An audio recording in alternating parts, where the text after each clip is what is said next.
오늘 말씀은 그리스도인의 삶의 본질이 무엇인지를 일깨워주는 구절입니다. 우리가 계속해서 그리스도인의 삶에 대해서, 믿음의 삶에 대해서 함께 나누었습니다. 오늘 본문에서 사도 요한은 하나님이 우리 안에 거하시고 우리가 하나님 안에 거하신다는 사실을 입증하는 중요한 증거를 우리에게 보여주고 있습니다. 그런데 오늘 이 구절 안에 우리 언급되는 중요한 사실, 우리가 깨달아야 할 사실이 있습니다.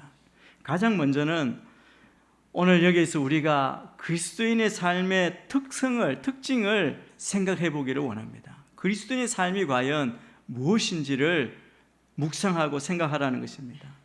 왜 이것을 생각해야 하느냐 하면 우리 믿음의 사람들의 문제들 중 대부분은 그리스도인의 삶에 대한 생각, 그것이 바르지 않고 또 많은 오해가 있다는 것을 전제로 하는 것입니다. 여러분, 사도들이 바울이나 요한이나 우리에게 편지를 써서 또 말씀으로 우리를 깨운 이유가 무엇입니까? 이 놀라운 은혜의 말씀, 교훈들이 담긴 편지를 쓴 것은 그때나 지금이나 그리스도인의 삶에 대해서 잘못된 방식으로 생각하고 또 이해하는 그런 경향 때문이었습니다. 그리스도인의 삶이 무엇인지, 그리스도인이 된다는 것은 무엇을 의미하는 것이고, 부르심을 받은 우리 인생의 본질적인 특성이 무엇인지, 그것에 대해서 이야기하고 생각할 때 너무나 부적절한 생각이 많이 있습니다. 그리스도인으로 산다는 것은 그저 도덕적인 삶이나 선하고 예의 바르게 처신하는 것만을 의미하는 것이 아닙니다. 당연히 이 모든 사항을 포함하지만 그것이 그리스도인의 삶, 그리스도인의 삶의 전부는 아니라는 것이죠. 그런데 많은 경우에 이러한 것들로 그리스도인의 삶을 구성한다고 진지하게 또 심각하게 믿는 사람들이 많다는 것이 분명한 사실입니다. 세상 사람들도 우리에게 그러한 것들을 요구하는 것이죠. 사실은 그러한 수준에도 미치지 못하는 경우가 있기 때문에 그런 경우도 있습니다. 그러나 여러분, 우리의 믿는 우리 그리스도인의 삶은 그것을 훨씬 넘어서는 것이라는 것을 우리가 이해해야 합니다. 단지 주일 예배에 꼬박꼬박 참석하고 다른 사람들이 흔히 저지르는 드러나는 죄를 짓지 않았기 때문에 나는 그리스도인이다, 참된 믿음의 사람이라고 말하는 사람이 많이 있지만 오늘 말씀에는 분명히 말합니다. 하나님께서 우리에게 성령을 주셨고 이것으로 우리가 하나님 안에, 하나님이 우리 안에 계시는 것을 안다고 말씀합니다. 여러분, 이 말씀의 깊이 앞에 이 말씀을 진정으로 깨달으면 그냥 하나 도덕적인 사항, 예의를 지키는 것은 그냥 비교할 수 없는 그런 사소한 것에 불과할 것입니다. 물론 도덕성은 필수입니다. 그러나 하나님은 우리에게 주시는 그리스도인의 삶의 영광스러운 사실, 이 영광스러운 삶을 그냥 작은 예의나 도덕성으로 축소하는 일을 금하신다는 것입니다. 또 어떤 사람들은 기독교를 그저 종교적인 규범을 준수하는 문제로 생각하기도 합니다.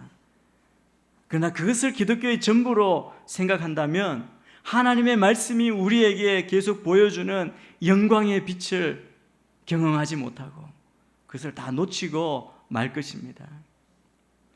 그래서 우리가 그리스도인의 삶의 특징, 그리스도인의 삶에 관한 다른 개념, 예를 들면 도덕적이어야 한다, 고상한 이상이 있고 삶에 대한 고상한 관념과 높은 차원의 그런 종교적인 의무와 복종에 대해서 정의한다면 이것이 얼마나 부족하고 부적절한 것인지를 우리가 깨달아야 합니다.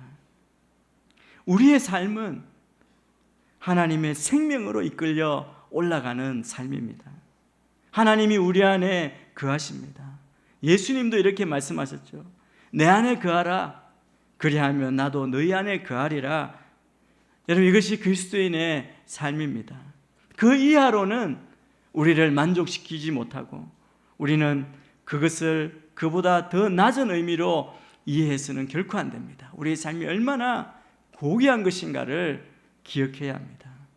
두 번째, 오늘 말씀에서 깨달아야 하는 것은 우리는 하나님과 개인적인 친밀한 관계를 맺고 있고 그 생명을 우리가 가지고 있다는 사실을 우리가 알 수 있고 또 알아야 한다는 것을 말씀합니다.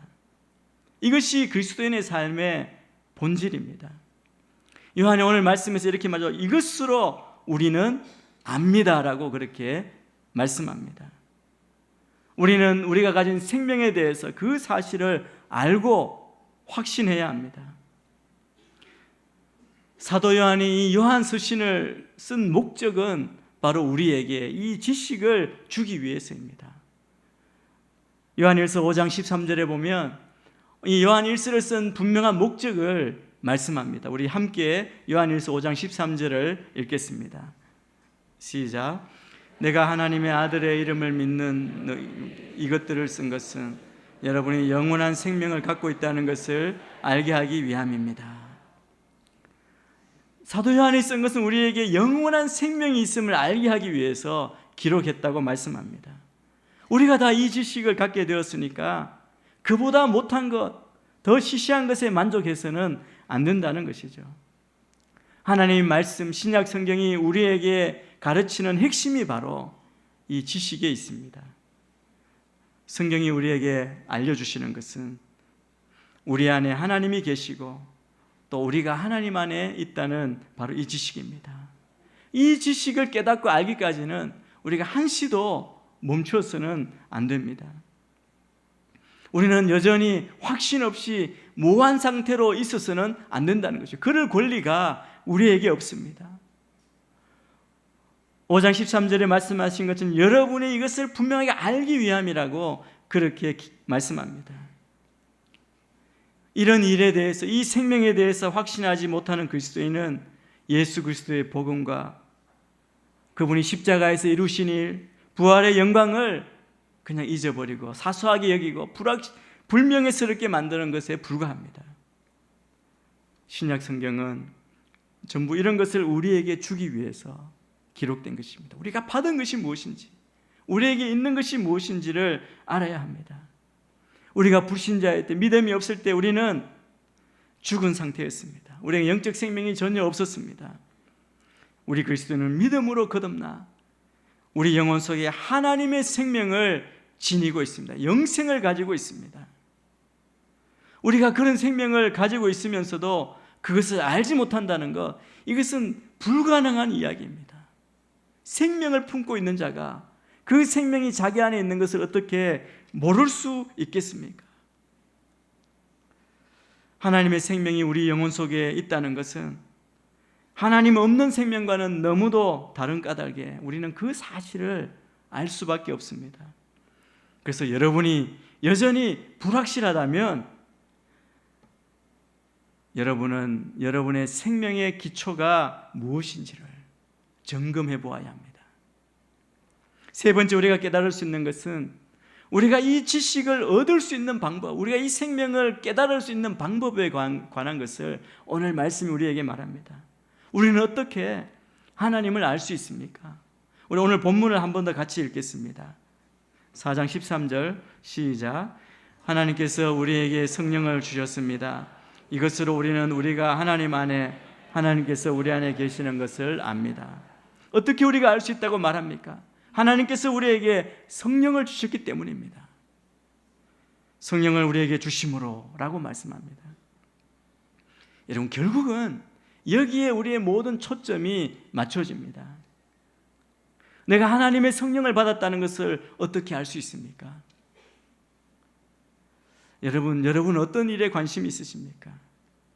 여러분이 가진 관심은 세상에 일어나는 많은 뉴스에 한정되어 있는 것은 아닙니까? 아니면 다른 것들에 관심을 가지십니까? 자기 영혼에 관심이 있으신지, 하나님의 일에 관심이 있는지, 영혼에 대해서 우리가 흥미를 가지고 있는지를 한번 생각해 보십시오. 이러한 것들에 여러분이 관심이 있다면 분명히 여러분 안에 성령님이 계시는 것입니다.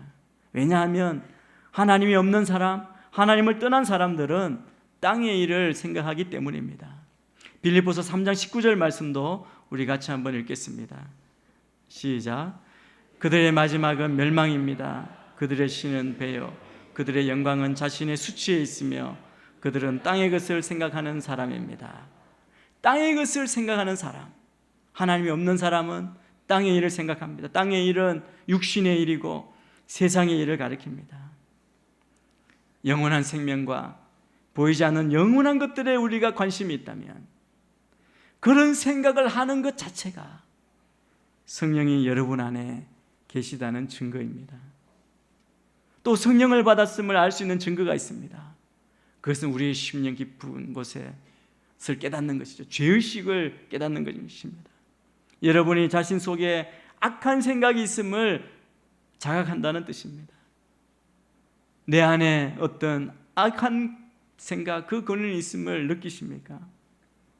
여러분, 이 죄의식은 단순히 해서는 안 될 일, 법을 어기는 일 했기 때문에 자신을 싫어하고 벌 주고 싶고 혐오감을 느끼는 그런 것이 아닙니다. 내 안에 악한 본성이 있고 마음속에 죄와 악의 근원이 있다는 사실, 내가 여전히 가치없이 추하고 더러운 것이 날마다 솟아나는 셈이 내 안에 있다는 것을 알고 있느냐는 겁니다. 그래서 어떤 의미에서 자기의 그 한계를 깨닫고 자기를 미워하는 마음을 느끼고 있느냐 하는 것입니다. 사도 바울이 이것을 고백하죠. 자신을 가리켜 이렇게 말합니다. 내 속 곧 내 육신에 선한 것이 거하지 아니하는 줄 아노니 오라 나는 공고한 사람이로다. 절규하고 있습니다. 그런데 여러분, 그 어느 누구도 자신을 죄인이라고 느끼는 이 마음, 그것은 성령 하나님이 그 안에 들어오시기 전까지는 그것을 깨달을 수도 그렇게 말할 수도 없다는 사실입니다. 그래서 내가 죄인이라고 느끼고 또 우리 안에 죄가 있고 우리를 무너뜨리는 이 죄를 미워하는 마음이 있다면 우리가 성령의 선물을 받았다는 증거입니다. 여러분, 우리 안에 성령 하나님이 계신 것, 주님이 내 안에 계신 것은 세상 그 무엇과도 비교할 수 없는 일입니다. 존귀한 주님이 우리 안에 계시다는 겁니다. 하나님은 우리 모두를 한 사람 한 사람을 존귀한 자라고 그렇게 보시고 인정하십니다. 왜 그렇습니까? 왜 우리가 존귀한 줄 아십니까? 우리 안에 계신 주님이 보배이시기 때문에 그렇습니다. 우리는 아무것도 아니죠. 자랑할 것이 아무것도 없습니다. 우리는 질그릇과 같은 존재이지만 이 질그릇 안에 보배가 담겨 있습니다. 존귀하신 주님이 계시기 때문에 하나님이 나를 보실 때 나를 말할 수 없이 존귀하게 보신다는 겁니다. 그런데 문제는 무엇입니까? 우리가 그렇게 존귀한 자임에도 불구하고 자신이 내가 그것을 인정하지 못하고 믿지 못한다는 겁니다. 여러분, 그것을 믿지 못하고 인정하지 못하기 때문에 수많은 사람이 열등감과 좌절감에 빠져 있습니다. 왜냐하면 실제로 내 안에 계신 보배이신 주님을 만나지 못했기 때문입니다. 그냥 말로만 들었고 그냥 머리로만 생각했지 실제로 만나지 못했기 때문에 우리에게 감격이 되거나 인생 전체가 변화되는 놀라운 역사가 일어나지 않는 것입니다. 이제는 우리 안에 계신 주님에 대해 초점을 맞춰 살아야 합니다. 여러분 인생, 우리 인생의 최대 관심이 무엇입니까? 우리 안에 계신 주님입니다. 우리가 받을 최대의 복, 최고의 복은 바로 우리 안에 계신 주님입니다. 성령님이 우리 안에 계신 것을 우리 스스로 하찮게 여기고 너무 작게 여기니까 우리의 삶에 더 이상 성령의 역사를 더 깊이 경험하지 못하는 것입니다. 우리가 주님을 고백하는 것 그냥 우리의 본성으로 되는 것이 아니죠. 성령님이 우리 안에 증거해 주시니까 주님을 나의 주님으로 그렇게 고백하는 것입니다. 여러분, 우리의 인간적인 육신의 육신으로는 하나님을 아버지라고 부를 수가 없습니다. 그런데 내 안에 성령님이 계셔서 우리가 하나님을 아버지라고 그렇게 고백하는 것, 이게 얼마나 놀라운 것입니까? 성령님이 내 안에 계시는 것, 나로 이렇게 증거하고 이 믿음을 고백하게 하는 것, 이것이 너무나 놀랍다고 반응하는 사람, 이 사람이 영적인 눈이 열린 것입니다. 저는 우리 모두가 이 영적인 눈이 열리게 되기를 주의 이름 축복합니다. 깨닫고 인정하고 믿음으로 확신 안에 걸어가시게 되기를 축복합니다. 그럼에도 불구하고 우리 안에 성령님이 계시는데, 우리 안에 오신 성령님이 지금 어떤 심정인지 아십니까? 야고보서 4장 5절 말씀을 우리가 함께 읽겠습니다. 시작. 여러분은 여러분 안에 계신 성령께서 시기하기까지 사모하신다고 한 성경 말씀을 헛된 것으로 생각합니까? 우리 안에 거하게 하시는 성령님께서 시기하기까지 사모하신다고 말씀합니다. 여러분, 무엇을 성령님께서 그렇게 시기하기까지 사모하신다는 말씀입니까? 성령님이 시기하기까지 사모하신다는 것은 여러분의 관심, 여러분의 믿음입니다. 성령님이 우리 안에 계시는데 우리는 전혀 성령님에 대해서 관심이 없는 것입니다. 물론 우리 다 관심사가 있죠. 여러분의 지금 관심사가 무엇입니까? 자녀 문제입니까? 직장 문제입니까? 아니면 재정의 문제입니까? 건강의 문제입니까? 관계의 문제입니까? 그런데 가장 중요하신 분, 하나님이 내 안에 계신데 우리 마음의 관심사가, 우선순위가 성령님이 저 멀리 밀려나 있다는 겁니다. 순위에도 들어가 있지 않은 경우가 있다는 겁니다. 성령님은 언제 관심을 가지고 나에게 물어보고 나의 도움을 구할까, 귀를 기울일까 기다리시는데, 여러분, 우리가 그냥 이렇게 살면 안 된다는 겁니다. 성령님이 어떻게 우리 가운데 오셨습니까? 예수님의 십자가 때문입니다. 주님이 우리를 대신해서 십자가에 죽으심으로 우리가 의롭다 인정함을 받고, 그래서 성령님이 오신 것입니다. 우리가 그렇게 주님을 영접했습니다. 그래서 우리의 가장 큰 인생의 큰 관심사는 주님이어야 합니다. 인생은 결국 주님께 달려 있습니다. 이것을 깨닫고 우리가 믿음으로 고백하고 우리의 인생이 그렇게 우선순위가 바로 잡힐 때, 그러면 여러분과 주님의 관계는 놀랍게 달라지게 될 줄 믿습니다. 우리 안에까지 오신 주님인데, 우리를 그렇게 시기하기까지 사모하시는데, 우리가 주님을 사모하고 주님을 인정하고 주님께 구하면 주님이 어떻게 하시겠습니까? 우리에게 말씀하시고 능력을 베풀어 주실 것입니다. 가장 먼저는 우리는 우리 안에 오신 성령님의 음성에 귀 기울여야 합니다. 성령님이 우리 안에 오셔서 하시는 가장 중요한 일이 우리에게 말씀하시는 것입니다. 우리 요한복음 14장 26절 말씀 우리 같이 한번 읽겠습니다. 시작.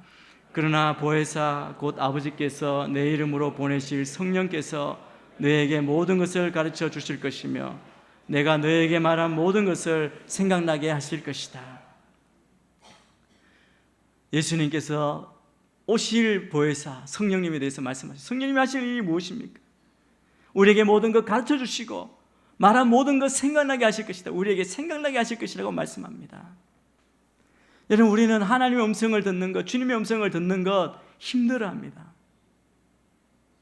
사모하지만, 원하지만 어떤 것인지 잘 모를 때가 있습니다. 그러나 말씀을 가만히 보면 오늘 뭐라고 말씀하십니까? 생각나게 하신다고 말씀합니다. 내 안에서 어떤 것이 생각나게 하신다고 말씀하시는 거죠. 그래서 여러분의 생각을 주목해 보셔야 합니다. 나의 본성으로는 내가 이런 생각을 할 리가 없는데 나에게 선한 생각, 주의 말씀을 따른 생각, 거룩한 생각이 일어났다면 내 안에 성령님께서 우리에게 말씀하시는 것입니다. 성령께서 와 계시면 누구든지 성령께서 생각나게 하시는 역사가 있습니다. 문제는 뭐냐면 우리 안에 육신의 생각이 있고 성령의 생각이 안에 있죠.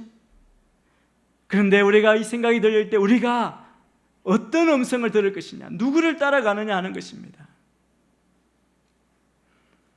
성령님은 반드시 말씀하십니다. 여러분이 성령님께 초점을 맞추고 주님이 내 안에 계심을 믿고 사모하면 주님을 따라가기가 쉽습니다. 주님을 선택하고 주의 뜻을 선택하고 따라갈 수 있습니다. 주님의 말씀을 깨닫기도 쉽습니다. 내 마음의 갈등이 아니라 주님이 하게 하심을 깨닫는 것입니다. 여러분, 그것을 깨달으면 우리의 삶에 말씀 앞에 서서 주의 음성에 하는 반응이 달라지는 줄 믿습니다. 여러분은 하나님이 여러분 안에 역사하고 계심을 믿습니까? 그리스도인의 삶을 어떻게 살아야 하는지, 성령이 우리 안에 거하시는 사람의 삶은 우리가 어떻게 걸어가야 하는지를 바울 사도는 이렇게 말씀합니다. 빌립보서 2장 12절 13절 말씀 우리 또 같이 한번 읽겠습니다. 시작. 그러므로 내 사랑하는 사람들이여, 여러분이 항상 순종했던 것처럼 내가 여러분과 함께 있을 때뿐 아니라 지금 내가 없을 때도 두렵고 떨리는 마음으로 여러분의 구원을 이루십시오. 여러분 안에서 하나님의 기쁘신 뜻에 따라 결단하게 하시고 행동하게 하시는 분은 하나님이시기 때문입니다. 두렵고 떨림으로 여러분의 구원을 이루십시오. 그리고 말씀합니다. 여러분 안에서 하나님의 기쁘신 뜻을 따라 결단하게 하시고 행동하게 하시는 분은 하나님이시기 때문입니다. 성령님께서 내 안에 소원을 두고 행하게 하십니다. 우리를 다루시는 하나님의 능력, 내 안에 솟구치고 밀어닥치는 그 하나님의 능력을 우리가 깨닫고 인식하고 우리의 삶에 정말 놀라움으로 빠지게 된다는 것입니다. 여러분, 이것을 깨달으면 우리가 이룬 것에 대해서 스스로 자기를 자랑하는 대신 우리의 고백은 이것입니다. 내가 한 것이 아닙니다. 나는 원래 이런 사람이 아닌데 이 일을 하신 분은 하나님이시고 내 안에 거하시는 그리스도이시고 내 안에 계신 성령님이십니다. 나는 내 한계를 넘어설 수 없는 자인데 이것을 이루신 하나님께 감사할 뿐입니다. 주님께 영광 돌리는 삶을 살게 될 줄 믿습니다. 하나님이 여러분 안에서 행하고 계십니까? 여러분 안에서 놀랍게 움직이고 계시는 이 성령의 능력, 여러분을 감동시키시고 뒤흔들고 인도하고 또 여러분을 설득하고 앞으로 끌어당기시는 이 능력을 여러분 의지하고 믿음으로 그렇게 반응하고 계십니까? 여러분이 성령의 능력을 의지하고 성령님을 사모하신다면 이미 여러분에게 하나님께서 성령의 은사를 여러분에게 주신 줄 믿습니다. 주님이 역사하지 않으시면 있을 수 없는 일, 우리가 주님 앞에 예배하고 주님을 찬양하는 것, 주님을 아버지로 부르는 것입니다. 주님이 역사하지 않으면 내 속에 일어날 수 없는 그 생각이 내 안에서 계속 일어나는 것입니다. 내 속에 성령께서 생각하게 하시는 것, 이것이 얼마나 놀라운 것입니까? 저는 여러분 마음 가운데 성령님이 간구하시고 여러분을 감동하시고 여러분을 인도하시는 그 말씀 앞에 정말 끼어서 그 음성에 순종하고 그 성령이 말씀하시는 대로 그렇게 따라가시는 여러분 되실 주의 이름으로 축복합니다. 여러분이 그 일에 귀가 열려야 합니다. 마음이 열려야 합니다. 생각이 열려야 합니다. 그러면 성령님께서 우리의 귀를 열어주시고 여러분의 말씀을 보는 눈을 바꿔주시고 마음을 열어 그 말씀을 온전히 깨닫게 할 줄 믿습니다. 이제 육신이 아니라 성령을 따라 순종하며 성령의 열매를 맺는 우리 모두가 되시길 주의 이름으로 축복합니다.